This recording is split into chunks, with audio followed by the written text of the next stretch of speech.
Buenos días, tardes o noches. Nosotros somos el equipo 11 de la asignatura de redes computacionales de sexto semestre.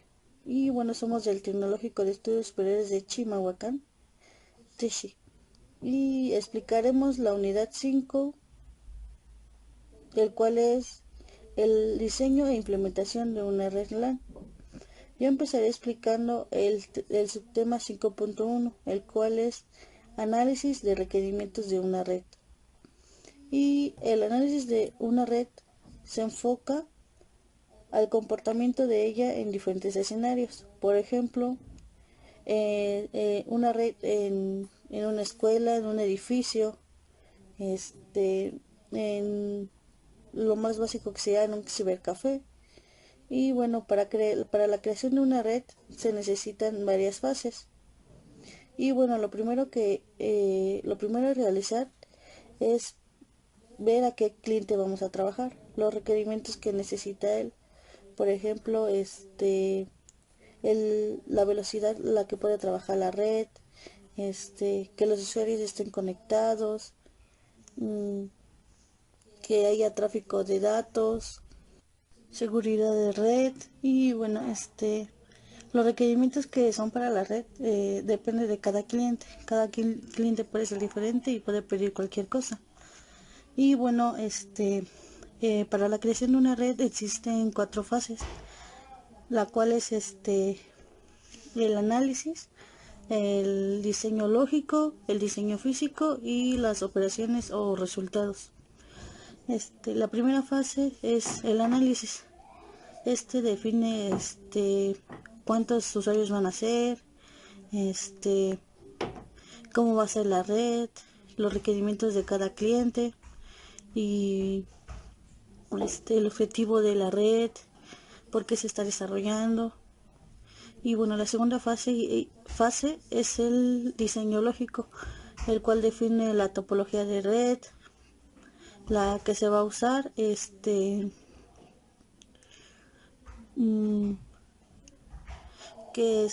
cómo se va a hacer, cuál es la estructura de él, igual los protocolos que se van a usar. Por ejemplo, existen muchos protocolos y normas para las cuales se pueden utilizar en cualquier creación de red. Y bueno, la tercera fase es el diseño físico, el cual es ya el cableado, por dónde se va a pasar, qué cable se va a utilizar, eh, cómo va a ser la estructura. Y bueno, la cuarta fase sería la operación y los resultados. Esta se define si la red que se realizó fue creada bien, si los resultados se mandan, si los requerimientos que necesita el cliente se hacen en la operación o son como resultados. Está excelente la red. Y bueno, también necesitamos que la red funcione tal como nos los pidió los clientes. Y bueno, concluimos con el subtema de la unidad 5, el cual fue 5.1. Y bueno, a continuación mis compañeros explicarán los demás subtemas de la unidad 5, las cuales son el cableado, el tipo de protocolos que se puede utilizar y bueno, etcétera.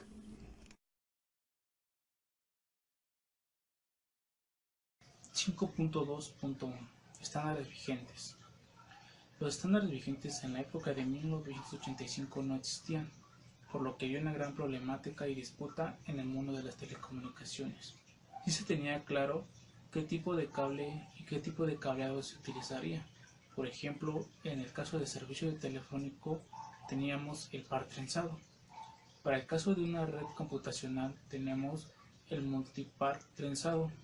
Y por último teníamos el tweet axial, que era en el caso del monitoreo y vigilancia por medio de televisión. Ahora, como anteriormente se comentó, la gran disputa en aquel entonces de esa época era que las empresas y corporativos mandaban a hacer su cableado especialmente base a su tecnología, es decir, que los terminales, adaptadores, entradas eran diseñadas con un fin o eran por así decirlo, únicos. Entonces, cuando había un mantenimiento, había un cambiado, como reparación, era difícil volver a encontrar esas piezas o esas entradas o los terminales. Entonces fue la gran disputa. Entonces la CCIE le pidió a EIA, estos corporativos, que se estandarizaran ciertos cableados, ciertas entradas. Entonces fue que en la época de 1987 fue que se crearon, por así decirlo, 3 protocolos importantes, los cuales consistían en la aplicación, es decir, el lugar donde se va a instalar, por ejemplo, qué tipo de cableado se utilizaría y en qué lugar más que nada era el objetivo. Por ejemplo, si era en un apartado de sistema, en una área de terminal o un área de comercial. Por segunda teníamos lo que es la tipo de tecnología. El tipo de tecnología consistía en 2 fases, que si esta era de tipo de cobre y la segunda de tipo de fibra óptica. Por último, solamente eran recomendaciones que se hacían a las empresas y corporativos de instalación, como son el tipo de cableado, la temperatura que deben de estar y si deben de estar en la parte exterior e interna de cualquier edificio. 5.2.2 Diseño y documentación básica de red. En este apartado se hablará acerca de 4 aspectos muy importantes que se deben tener en cuenta antes de montar e instalar una red en un lugar. 5.2.2 Diseño y documentación básico de red. En este apartado se habla acerca de 4 aspectos muy importantes que se deben tener en cuenta antes de la instalación de una red en un lugar, como puede ser una residencia o un estado de sistema. Como primer punto muy importante se tiene que es planificar requisitos de hardware y la topología de red. En este apartado se habla acerca de qué tipo de hardware se le estará instalando esta red. Como puede ser ejemplo de ello, si son una conexión a computadoras, teléfonos, fax, cualquier otro dispositivo que necesite estar cableado a una red. En el siguiente se va a hablar acerca de una topología, es decir, que se debe de elegir una topología de red que más se adecue a la situación o al lugar donde se estará instalando esta red. Segundo, tenemos determinar IP, nombre host y servicios de nombres al utilizar la red. En este apartado se habla acerca del tipo de host, es decir, que el número de host soporte la red, porque tienes que identificar, se tiene que identificar la IP, si estas IP son de clases A, B o C, que son las más recomendadas en el mercado, y estas se hagan una documentación de qué número de IPs tiene cada uno de los dispositivos que se estarán manejando. Como tercer punto importante tenemos establecer sus divisiones administrativas y diseñar una estrategia de redes. A esto se acentúa al paso anterior, que habla acerca de una documentación, pero ahora de sus redes y sus máscaras, todo lo que se está ocupando en la red que se esté instalando. Por ejemplo, pueden ser las máscaras, sus máscaras de red, sus redes, número de host y la red en sí, así como también las IP que se están manejando en cada uno de los dispositivos, y mantenerlas en un archivo de respaldo por si alguna falla ocurriera en el montamiento de la red. Por último tenemos determinar dónde colocar el enrutador al diseño de la red. En este apartado nos habla acerca del enrutamiento de cada una de las redes, es decir, que toda la información se esté conectando, y si llegase a haber un fallo, una descolocación, un caimiento de la red local, haya una forma de que todas las conexiones, la topología que se está utilizando, todas las IPs que se están conectando, sean, por así decirlo, de manera más práctica, volver a restaurarlas. Es por eso que esta documentación es importante y estos cuatro aspectos, se deben de tener muy en cuenta en el montamiento de la red, porque nos sirven para identificar qué es lo que se está ocupando en la red, qué dispositivos estamos utilizando, y por si hubiese una falla o un desastre natural, saber colocar la red y saber lo que se tenía antes de que pasara, por así decirlo, un desastre natural.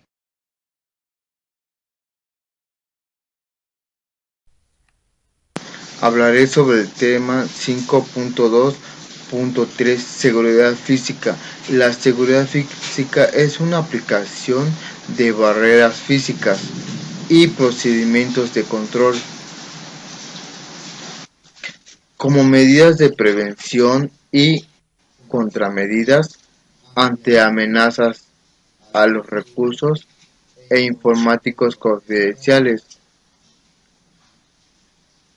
La seguridad física se refiere a los controles y mecanismos de seguridad dentro y alrededor del centro de cómputo, así como los medios de acceso remoto del mismo, implementados para proteger el hardware y medidas de almacenamiento de datos.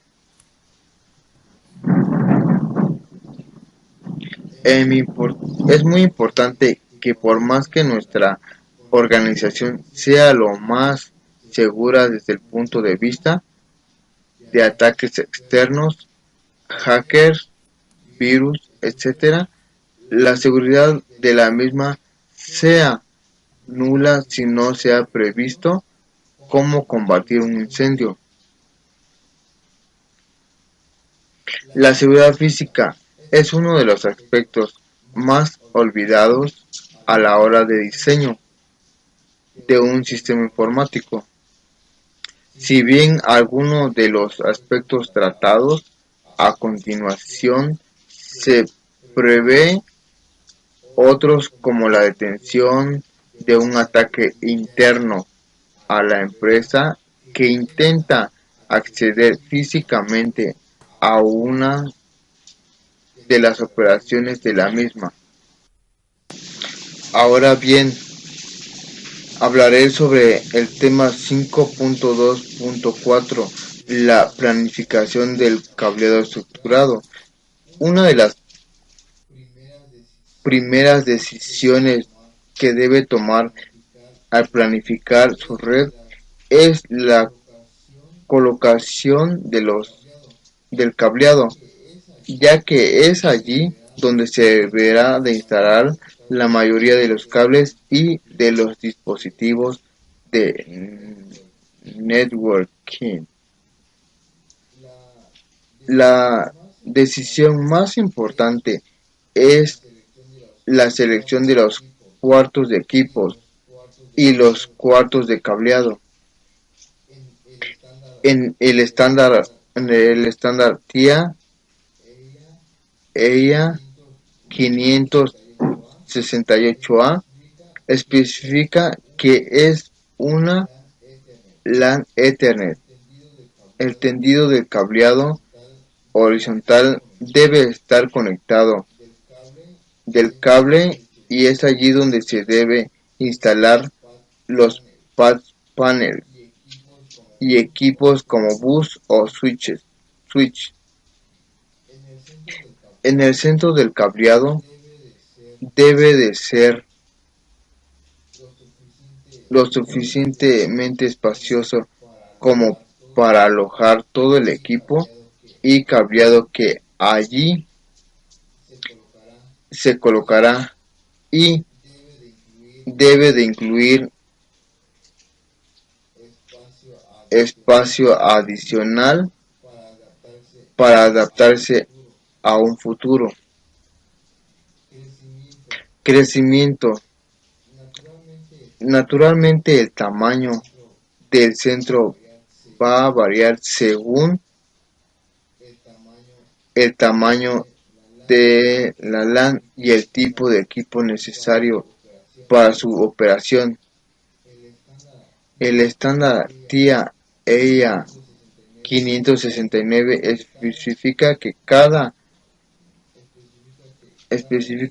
cada piso deberá tener por lo menos un centro de cableado y que por cada 1000 metros cuadrados se deberá agregar un, cu- un, un cuanto de cableado y que por cada piso deberá tener por lo menos un centro de cableado adicional para el área de piso, cableado por la red supera los 1000 metros cuadrados cuando la distancia del cableado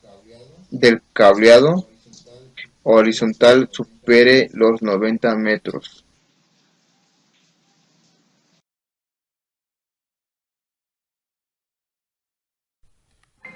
Bueno, yo les voy a hablar sobre 3 puntos que me tocaron. Uno de ellos es backbone. La palabra backbone se refiere a las principales conexiones troncales de Internet. Están compuestas de un gran número de routers interconectados comerciales, gubernamentales, universidades y entre otros,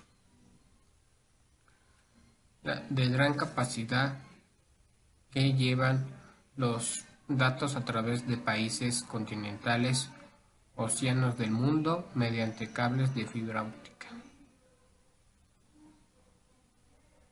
Parte de la extrema resiliencia del Internet se debe a su diseño estructural, ubicando las funciones de estado de control en los propios elementos de una red y relajando la integridad, la fiabilidad y la autenticidad de los datos. El siguiente punto que me tocó fue el cableado horizontal. El cableado horizontal es un cableado que se extiende desde el armario de telecomunicaciones o rato hasta la estación de trabajo. Es muy dificultoso reemplazar el cableado horizontal.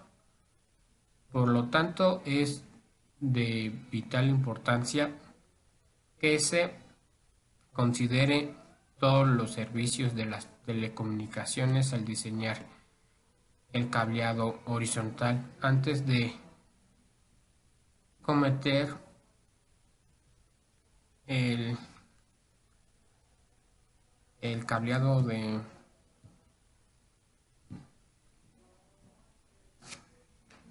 El cableado horizontal debería diseñarse para ser capaz de manejar diversas aplicaciones de usuario, incluyendo comunicaciones de voz, que es un teléfono, comunicaciones de datos y redes de área local, que en este caso sería la LAN. El siguiente punto y el último punto que me tocó fue especificación del centro cableado SIGTE. La tecnología que soporta la infraestructura de una red está basada en el protocolo del Ethernet y los dispositivos que intervienen esta tecnología son los switches. Hay dos tipos de nivel, que es el nivel 1 y el nivel 3. Es decir, que ellos son uno de los encargados. Los de nivel más bajos, que sería el 2, de interpretar las aplicaciones físicas de las computadoras de la red, con el fin de facilitar y permitir la continuidad entre estaciones de una red y entre estas estaciones y la Internet, facilitando y garantizando de esta manera que se puede acceder a las aplicaciones propias relacionadas con un labor de una empresa. Y eso sería todo de mi parte.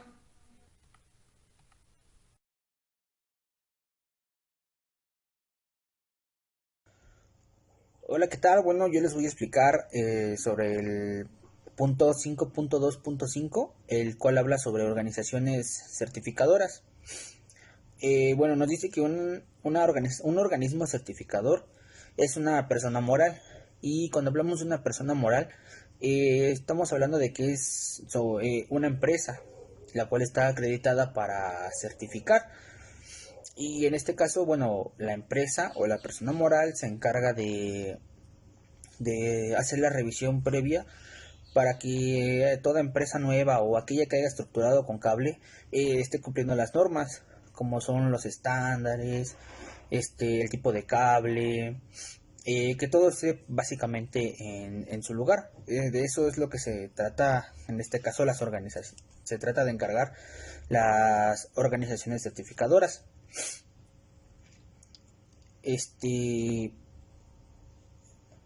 Bueno, aparte de acreditar, ellos se encargan de que la empresa, que en este caso cableó, bueno, tenga todas las competencias y, como ya lo dije, estándares que la AEEE bueno, implementan, o digámoslo así, que cumplan los estándares que la IEEE creó. De eso es de lo que se encargan los organismos certificadores.